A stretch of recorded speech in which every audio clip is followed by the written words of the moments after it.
Everybody here to our Tampa Bay Rays out of the park 27 long-term save, and once again we are back for another postseason after a playoff defeat.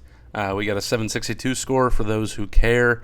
About the World Series, about who went on to win it all. If I go to the playoff history, you can see the Boston Red Sox defeated us, went to 7 games with the Rangers, defeated them, and then went to Game 7 with the Braves to shut down the potential back-to-back.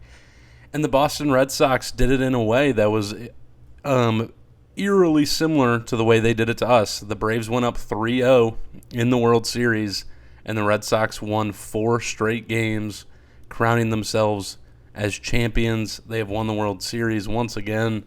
I don't know who won World Series MVP. Maybe it'll say on here.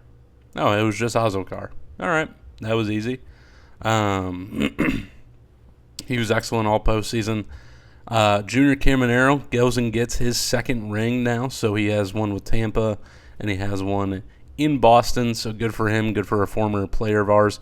Aaron Judge will retire with a ring. Don't worry, Yankees fans. He's going to retire with a ring. Aren't you guys happy? Yeah, not ideal, obviously. But they won it all. If you're curious about that Braves team, I did want to look at them super quick. The Starlin De La Cruz, who was like really, he was okay last year in the postseason, but he was a commodity for him for sure. Had a really good season in real life, and then in the postseason, he was unbelievable. He hit 417. He had 30 hits, 8 homers, 257 WRC plus. Like, he was carrying the shit out of them. And then at some point, he just couldn't do it all. So the guy who won the World Series MVP over us last year had a very good chance to go back-to-back on the award. But the Braves fell apart, couldn't get it done, which leads us to the offseason. So if we take a look at things, just the news on the first day here, we have to decide whether or not to bring Braden Fisher back for $5 million. Mason Miller did not meet his vesting option, so he will become a free agent. We have a new budget of $260 million, which is a bump. We were at $248 last year, up to $260.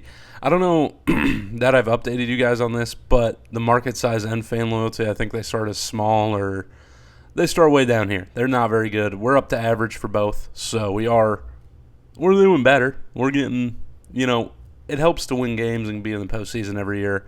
We will have more money available than this, most likely, but got to see the other things that are happening. Our hitting coach has retired. We also are going to say goodbye to our bench coach. I've elected to go in a new direction. Rodney Linares was here with us throughout the entire save, but we're going to go in a new direction. If we took a look, here's the top prospects. I'm not going to dive into this right now, but I did want to report one thing, and it's not very good, folks. It's a bad thing. If I scroll down a little bit, Griffin Jack suffered a setback on his torn rotator cuff. He is shut down for another 15 months. I don't want to say that it might be over, but I think it's over. What a goddamn career. He's going to turn 40 and try and come back. I just don't know how feasible that is. But if this is goodbye, then what a goddamn career. What a Tampa Bay Ray. We will definitely be voting for him to get into the Hall of Fame once he is eligible. What a stud. I don't know. Heartbreaking, 15 months. But now we get to dive into the offseason, trying to figure out what we need to do, what our team's going to look like. We obviously, if we take a look at the arbitration, some guys needing pending free agents, so Shohei Ohtani, Adrian Morejon, the big ones, Esmeralyn Valdez, and Mason Miller also free agents. Got a few decisions to make. Miguel Cime Jr. does want almost $16 million from arbitration, so we got to think about what we want to do there, as well as get to the development lab. So I'll update you guys with the moves we're going to make. All right, everybody, we have our first move of the offseason. We're going to say goodbye to Jordan Walker. He was one of the main pieces that we acquired from Seattle in the Jaron Advincula trade. We're going to say goodbye. We're going to move on. We're going to try something different. He won the Wild Card Series MVP, but not for us, back when he was with St. Louis. It's been an interesting tenure. I'll be honest. Hit 42 homers with us, but was exactly a 100 WRC plus player. Wasn't good enough. It just wasn't. Maybe, you guys can give me your thoughts on the trade now that it's a few years apart. Andy Marquardt is at AAA now for us. He's got a chance to make the opening day roster, but he did have a really poor 83 games. So, likely someone, I'm pretty sure we have to add him for Rule 5 eligibility. Oh, no, we're good. But he's probably coming up on that. He's someone who's likely to make the 40-man. If we take a look, we also got Plunkett, who we flipped to get Youngerman. Plunkett was in two pretty massive trades, probably the two biggest ones we've done, other than maybe the Caminero trade. But Jake Plunkett was one of the guys we brought in, and then we shipped him away with Carson Williams and Gabe Davis, brought in Youngerman and Doherty. I don't know. I feel like the big trades we've made haven't been that good. Like, I feel like they haven't worked out. But we did get Daniel Alana, who actually ended up probably being the best player from this. Ruben Tovar is still developing for them. Looks like he could be something if he can stay healthy. Yeah, overall, I think that objectively, we lost that trade. I would say that we didn't get what we wanted. And when I was defending that trade, big part of it was Trey Abel being able to start, and then he put up the 7-WAR season, but then was bad last year. So even that's not that big of a win. I'm going off on a tangent, though. We're going to say goodbye to Jordan Walker. We're going to move on, try to figure something else out at first base, our corner outfield DH kind of spot. And we're going to move on. And the Braves offered us a really nice reliever here in Terrence Milby.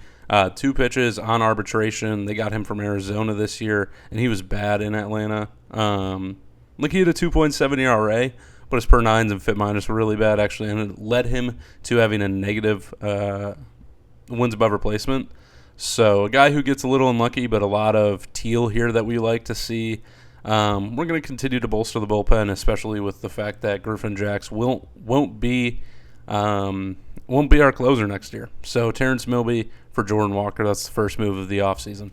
All right, we have another trade here ready to roll. We're going to make a move for 2 guys from the Miami Marlins. First of all, we're sending away Jaden Fausk, a guy who was really solid for us this season. Had a 2.4 WAR campaign. Good player. I don't regret the trade to go get him. Even if Felipe Mendez does become a guy, I don't feel bad about the trade. But we're going to move on. He wants almost $10 million in arbitration. We're going to look to open that money up, try to do something different. We're also going to send our third catcher, Gene Simmons. They wanted one of our 3 catchers in Murrieta, Alana, or Simmons. I chose to go with Simmons here. I think we're just going to let him leave. He lost the battle between him and Murrieta, so we're just going to let him go. And then we're also sending Dustin Harvey, a former 5th-round pick in 2032. A guy who's come up quite a bit in trade offers. People tend to like him. The home runs allowed, high leader. But he was not very good at AAA. We're going to elect to say goodbye. And the guys that we're bringing in will be Paul Fesh. I'm going to say Fetch. Fetch, yeah. Paul Fetch. Kind of similar to Doherty in a bit of a way. He was a waiver claim kind of a guy. Kind of just slipping through the nets, but we really like his profile. Good gap power, power eye, good avoid Ks. He's someone who can compete for both a DH job and maybe if we improve this corner outfield, maybe he gets decent enough to where he can maybe slot in a corner outfield. He also shares my birthday, so I have to go get Paul Fetch. And we're also bringing in Jabari Hoy. We might, I didn't notice that this was happening, so I might go ahead and adjust that. We might change this trade up a little bit, but he was the former 4th overall pick. He also had a story that he lacerated his finger, which happened at some point. I think I talked about it when it happened. So he doesn't have a middle finger, so if we trade him, he can't flick us off at least. We have that going for us. But we'll probably make this happen. I'm going to see if they'll retain some of this contract because I didn't realize they extended him. I do want to get him. So if I have to change things up and it's a different trade in 2 minutes, you'll see that. But as of right now, no matter what, we're going to bring in Fetch and at least trade away these guys. Maybe it won't be Jabari Hoy, but it will be someone else. All right, change of plans. We are not going to be bringing in Jabari Hoy. We elected to not accept that contract. I didn't realize he was the big extension getter. So my bad. But we did adjust the deal. We're doing something different. First of all, we added Jason Olsen. He was a guy I got from the Dodgers for some international money a few years ago. The AI had him down at high A where he shouldn't have been. But someone who's very solid, but we're never going to, I don't want to say never. He's like good, but we just have a glut of guys. We're going to elect to let him walk, throw him into the trade. And we'll bring in Chris Dayton, a 60 power potential first baseman. He will compete for our job at first. Also has some corner outfield capability. So, yeah, we're going to go bring in some pop. And then we also bring in Dan Brunton. Kind of a similar build from Milwaukee. I like the personality class, plus he's durable. Raked at AAA, at least the underlying numbers say so. So, definitely a guy who will probably go in the development lab. Try to tap into this power. Two similar builds, so both of them will have a chance to fight for the first baseman job, assuming we don't sign anyone else. But yeah, we're getting three kind of, I don't want to say projects, but intriguing prospect bats for three kind of quadruple A guys. Not really quadruple A, but like career minor leaguers and Jaden Fausk. So win-win move here. I think we open up the money, and then we bring in three guys who have a very good chance to make the roster and contribute. So we're going to make it happen. All right, we have our player development lab ready to roll for the offseason. We're going to take some big swings, I think, here. If we take a look at just what we got. First of all, Demeet Hook going in, increases pitch movement. We tried to get his control up last year. Didn't work. We're just going to try to get his movement up so he doesn't allow homers. 48 innings a year ago, didn't allow a single one. And then he got shelled a little bit last season. So hopefully we increase that. He can go back to what we expect him to be and why we extended him to be. So we'll do that. Isaiah Frazier will go in the lab once again for this pitch movement, try to tap into this 70 potential as well as 80 potential home run allowed. High work ethic, so hopefully he can get it done for us. And then Paul Fetch, one of the guys we just acquired, we're going to put him in for two-strike approach. Could have done gap power, could have done eye, but we're going to try to look, his K percentage was really high. K percentage was higher than we'd like, so we're going to try to tap into that, see if he can be a more well-rounded bat. And then Takumi Umeda, I mentioned earlier in the season, I believe, that we were going to look into try to develop one of these other pitches. He's really just a fastball sinker guy right now. He has the 100 percentile fastball run value. So we're going to see if we can tap into this curveball, tap into this trickle change or cutter, just get something that's better so he can be a guy. He's high work ethic, even though it's not like scrolling to it. So I don't know. We'll see what we can do with that. And then we have a lot of generate bat speed here, try to tap into power. First of all, Chris Dayton, one of the guys we just got from Miami, literally on the same day here, has 65 potential. Hopefully we can, get a +5, maybe even a +10, and get ourselves a dude here in Chris Dayton. Dan Brunton, same thing, same ordeal. Just got him. High work ethic, try to tap into this power, see if he can become a 55 power kind of guy with these other grades, which you kind of need to be if you're going to strike out a ton. So we're going to take the gamble, see if we can get Dan Brunton to that level. And then Chad Tetzloff, our probably top bat prospect. He's getting a lot closer. He'll start the year at AAA next year. High work ethic. We're also going to try and tap into this 65 power potential, see if he can develop his bat. And then Ramon Casillas is a new guy that I probably haven't told you guys much about, but he was a scout discovery. He's been in our system, and he's worked his way up to the AAA team where he was excellent this year. So we're going to put him in 70 power potential. Could be something. We have him going. High work ethic, so hopefully he can do that. He will also be a guy who I want to make sure is on the 40-man. Good chance that he has a chance to make the opening day roster. I know that sounded stupid, but yeah. Ramon Casillas, try to tap into his power. And then we have two of our top pitching prospects, Jean Maria Avogadro. I got there eventually. We really like him. Got him from Seattle in the Hunter Cranton trade. I thought it was the big trade. No, it was just Hunter Cranton. So, who put up a .77 the year we traded him? That's bizarre. Anyway, he's going in the lab to increase his pitch movement. His home runs allowed still at 35 movement, only capped out at a 50 potential right now. So a little worrisome if this drops a little bit, then the home runs allowed drops. So we would love for him to increase that. And then our top prospect in the whole organization, Carlos Perez, former international free agent signing, saw his year end at high A. That's where he'll start next season. We're looking to as well improve his movement and home runs allowed. He can be like a disgusting movement guy. 5 pitches, 4 of them could be plus. Could throw the ball hard as hell while also being side armor. Could be a freak. We're going to see if we can tap into that. He's only 19. So that's what the Player Development Lab is looking like for the 2034 offseason. All right, we have made it to award season. Before that, I do want to announce a few things. Terrence Milby, we re-signed him to a multi-year deal. He'll be back through his ARB years, $1 million, and then 3.2, then 4.2, and then a team option for $7 million. So we're gonna get Milby back. I elected to do it this way. I think his ratings are really good, and I expect him to kind of do what he did with Arizona for us. At least that's the goal. Another deal that we inked, if I can find it, Chase Brunson obviously came back. Where could it be? Adrian Morejon we brought back. He was a pending free agent, so Morejon will be back with the Rays. $4 million essentially, and then a vesting option to come back after. So perfectly fine. No point not to. So Morejon is back. But let's take a look at the award winners. Gold Gloves, we had one of them. Rock Chalowski gets his second. Is this back-to-back?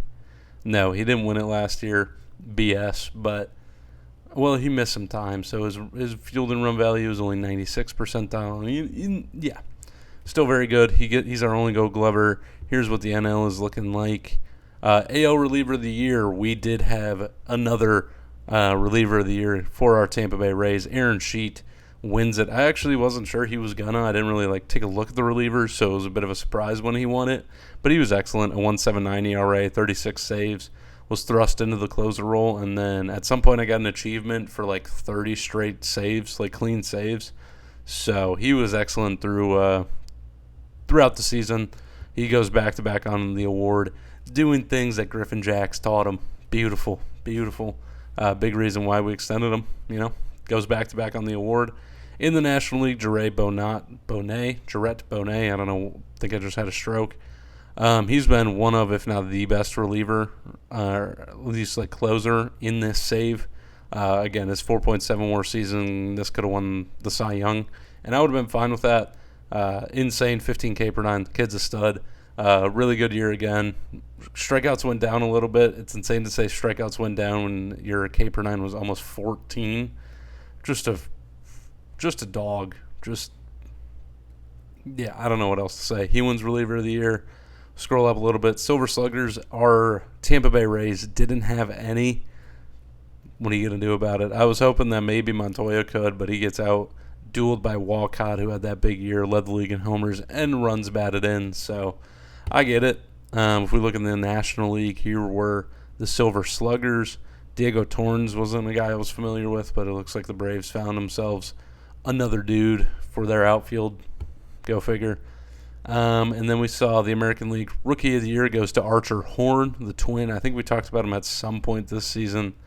But he was excellent, 140 WRC plus. Pitched a little bit too, but was not a good pitcher. He's just not good. But he is a good shortstop. They should just use him as that. But it's how this game works. If they can play two-way, they will.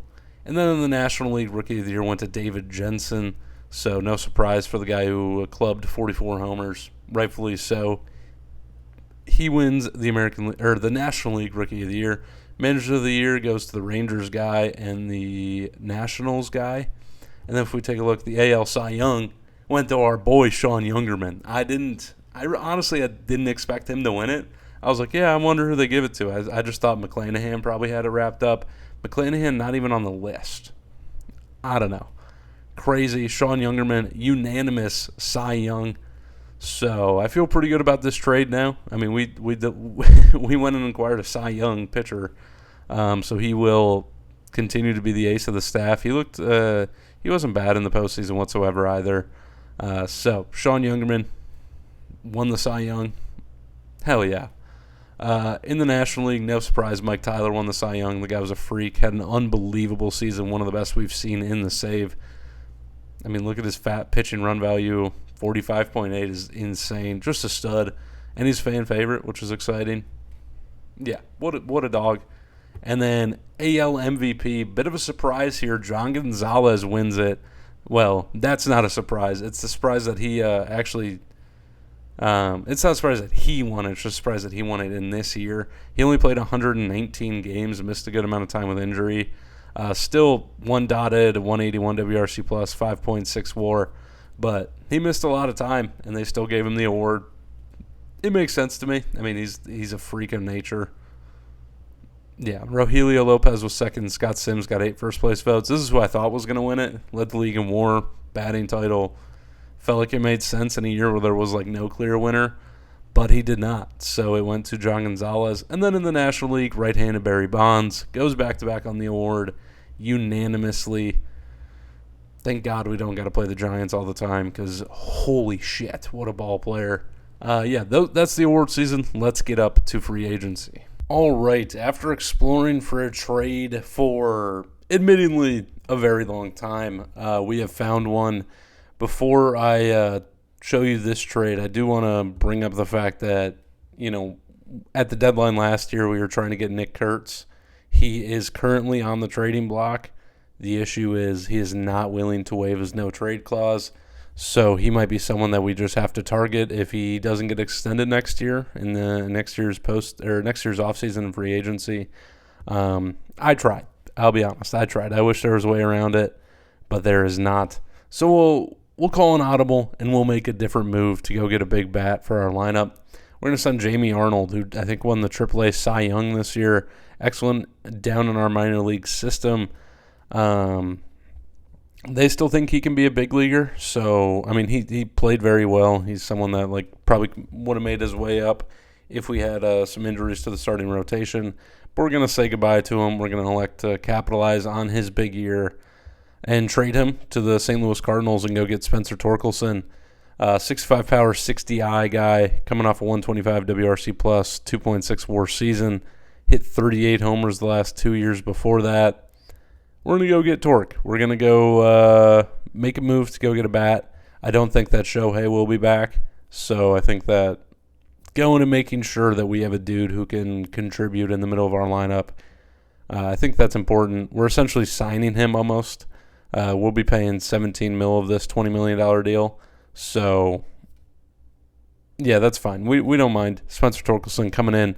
Our assistant GM is shocked they would even consider this. So I'm going to take that as a win. So Jamie Arnold to the Cardinals for Spencer Torkelson. All right, in the midst of the winter meetings, we've made a big move. We have gone out with the money that we had available, and we decided to spend and go get Carter Jensen. We're bringing in another bat, a guy who's a catcher in real life for the Kansas City Royals, also from Kansas City, which is pretty cool. Was in New York last year. He's put up solid career. Essentially, it's a 1-year deal. It's 3 years, $69 million, but we have team options on the next 2 seasons. So as of right now, 1-year deal. Carter Jensen is coming in to be our starting catcher.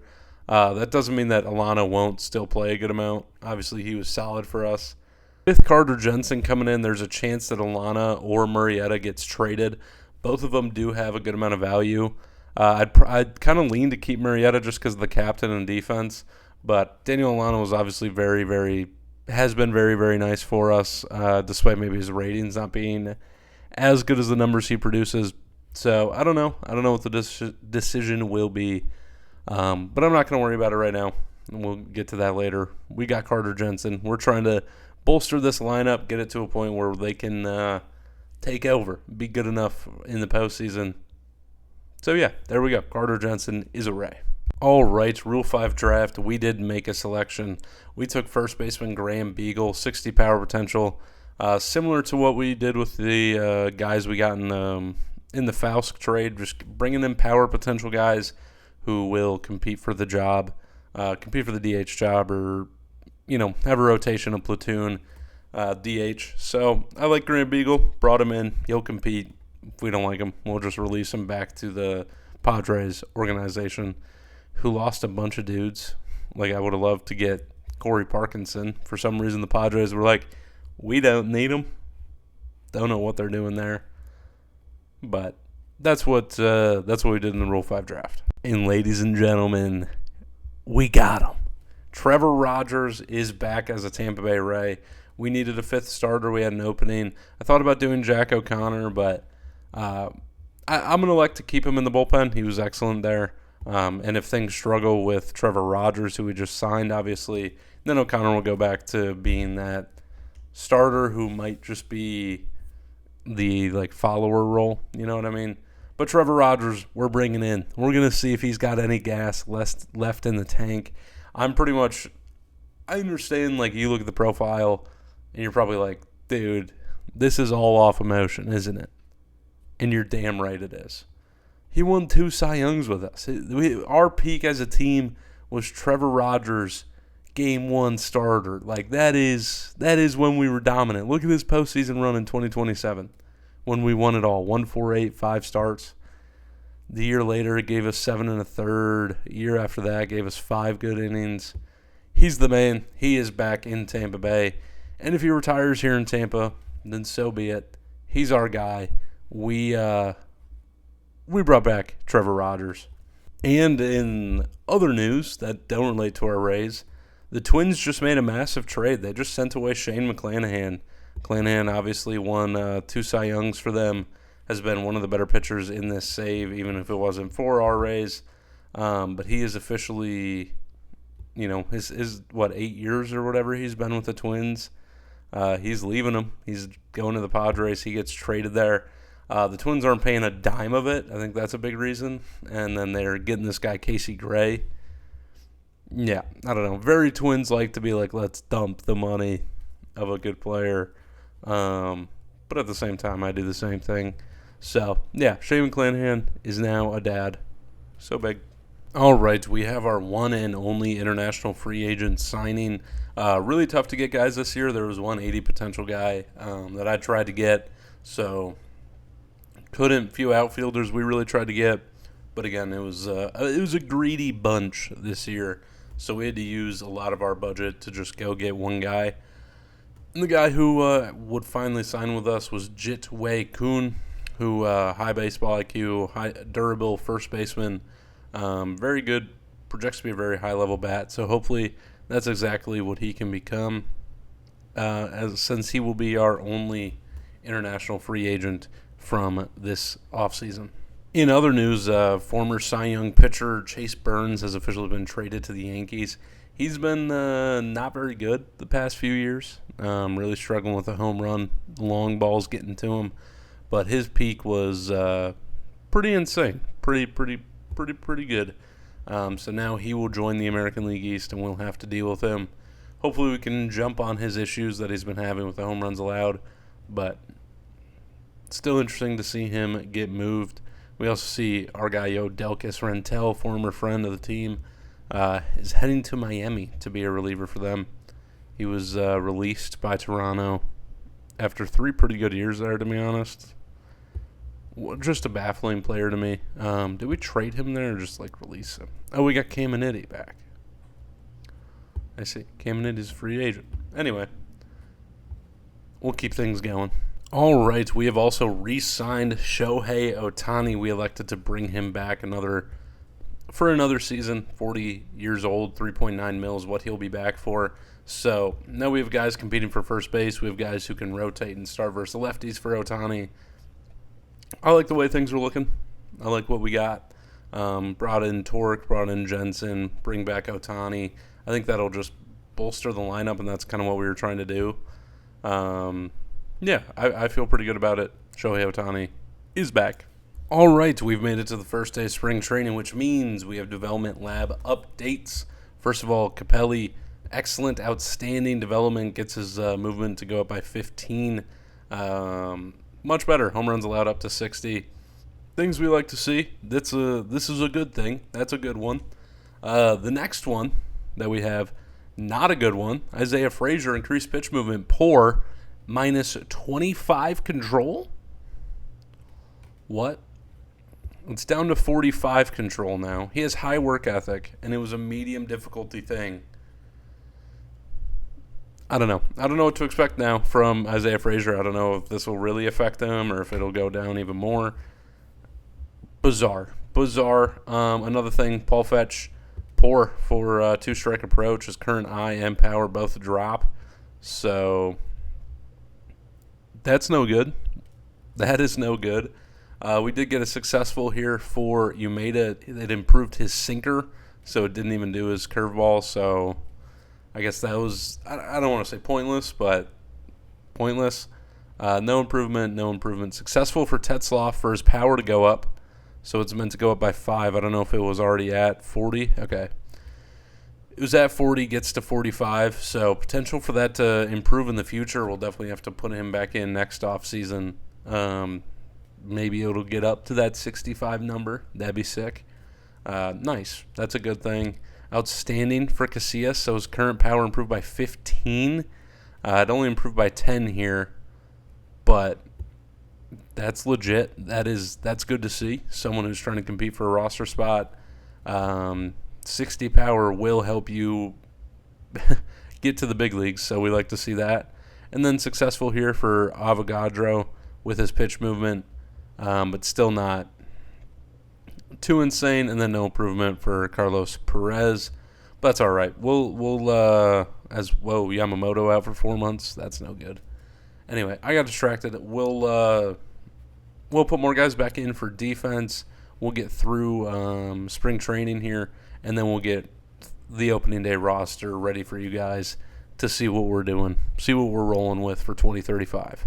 And as we sit here, March 12th, almost halfway through spring training, we get this news update that Nick Kurtz has signed an extension with the Las Vegas Athletics. So the pipe dream is officially over. We will not be acquiring him. Massive contract, massive extension. He will be an Athletic until he's done. I don't know why. Do you see this? In 2022 was Vegas, or 25, and then 6 and 7 it was just Athletics, and then LVA again. Peculiar, I tell you. But yeah, no Nick Kurtz next offseason, so wouldn't look forward to that. All right, everybody, we have made it to opening day. Therefore, we have the opening day roster, so I'll run you through it. We'll look at the lineup. It's similar to last year with a few new names in there. Roberto Montoya hitting leadoff, Shohei at 2 DHing, Torkelson hitting third at first, Plummer in right hitting fourth, Malachi Washington back in center hitting fifth, Carter Jensen, the new catcher, hitting sixth. Chase Brunson in left field hitting seventh, Trey Abel at second hitting eighth, and Rock Chalowski rounding things out hitting ninth will be at short. Versus lefties, Daniel Alana will sub in as the catcher, and Paul Fetch will sub in as the DH. The other guys who made it were Graham Beagle, Paul Fetch, Ramon Casillas, and Gil Golden. Those would be the bench guys this year. If we look at the pitching staff, we did have an injury, which is not ideal. If we take a look, Isaiah Frazier got biceps tendonitis, so his just disaster offseason continued. He will be shut down for a while. He'll miss the first week or two of the season, and then he'll be back ideally mid-April. Hopefully he comes back and he's okay and he plays fine. Obviously, he had the poor development lab update. Yeah, I don't know. We'll see. If we take a look, though, the starting rotation 1 through 5 will be Sean Youngerman, Takuma Umeda, Caden Wachter, Jack O'Connor, and Trevor Rogers. Bullpen consisting of Capelli, Braden Fisher, Brandon Livingston, Luis Covarrubias, Adrian Morihone, Terrence Milby, Miguel Cime Jr., and Aaron Sheet as the closer. So that's what the team is looking like. If we want to take a quick look at both the top 100 prospects list and then the preseason predictions before I go today, let's go ahead and do that. The top 10 prospects, Jeremy Tysinger, only a 50 potential guy. OSA must love him, though. Yeah, the Mariners have that guy, Sam Bratcher. So the Dodgers found a sixth round pick, who apparently is going to be a stud, even though he's been terrible in the minor leagues. Our scout likes him. OSA obviously likes him. The Dodgers obviously like him, despite him being like objectively really bad in the minors, which is interesting. Pedro Rios, really good bat here for the Pirates, looks to be coming up. He looks to be a stud. Jeff Marsh for the Marlins, one of their like 11 people here, first overall pick last year.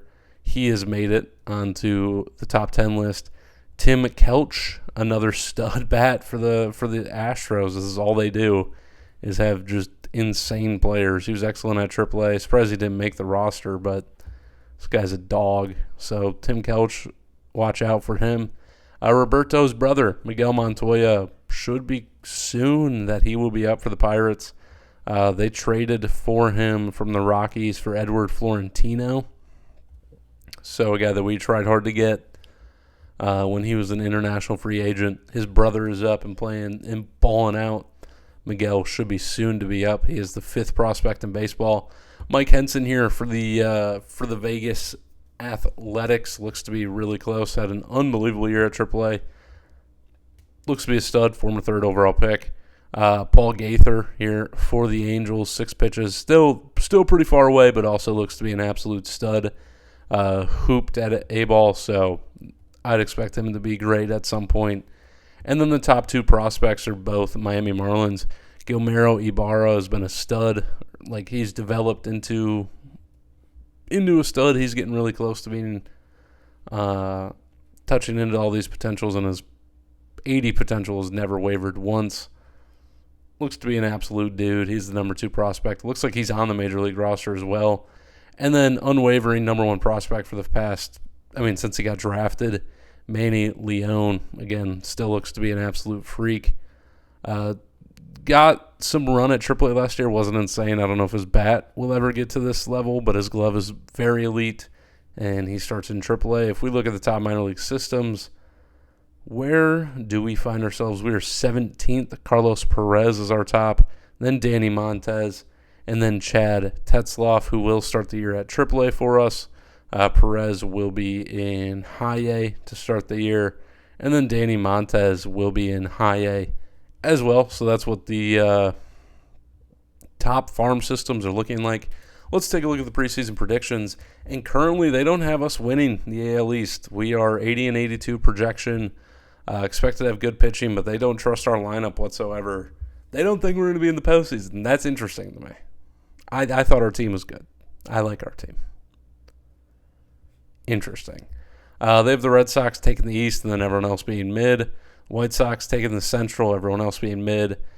And then in the AL West, Rangers and Mariners at the top. If we took a look at the top bats, no one too surprising, I don't think. Barry Hagg, don't know much about him. Former third-round pick, led the league in runs and doubles last year, so he looks to be really good. Follow up his good year a season ago.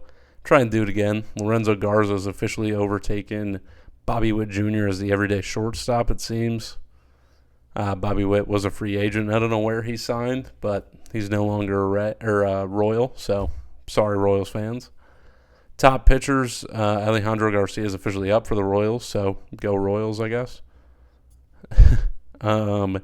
And then Victor Fernandez, not a guy I'm familiar with. Scarlato, we know. Tovar was a guy that we traded to Seattle, and now he's on the top 10 pitchers list, I guess.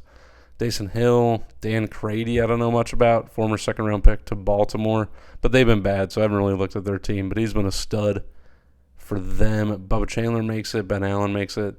But the reigning Cy Young winner doesn't make it. It's kind of insane. Nats, Braves, Mets, Phils all expected to have winning records in the NL East. Brewers atop the NL Central. Giants expected to have the best record in all of baseball. No surprise there. They have a bunch of names on this list. Connor Griffin's still here. I thought he was – did they re-sign him? Oh, they did. They dropped a bag on Connor Griffin. 8 years, $408 million. Damn, that's insane. Robert Arias is here. Joswar Gonzalez, Francisco Perez.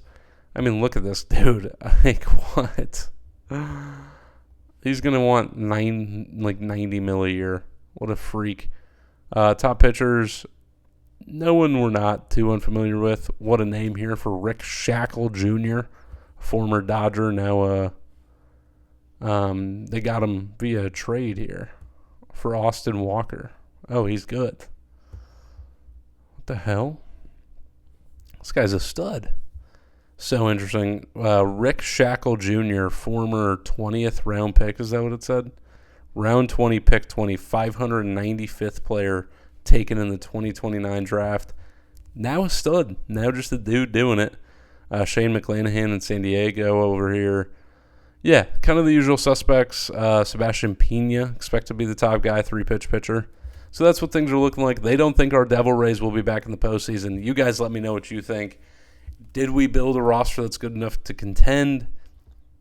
I think we did. I like our team. I thought our bats got better. I like the Torkelson addition. Carter Jensen, obviously his ratings went down a little bit, but it's a one-year deal. I don't know. I like the moves we made. You guys let me know what you think. I will see you guys next time. And as always, go Rays.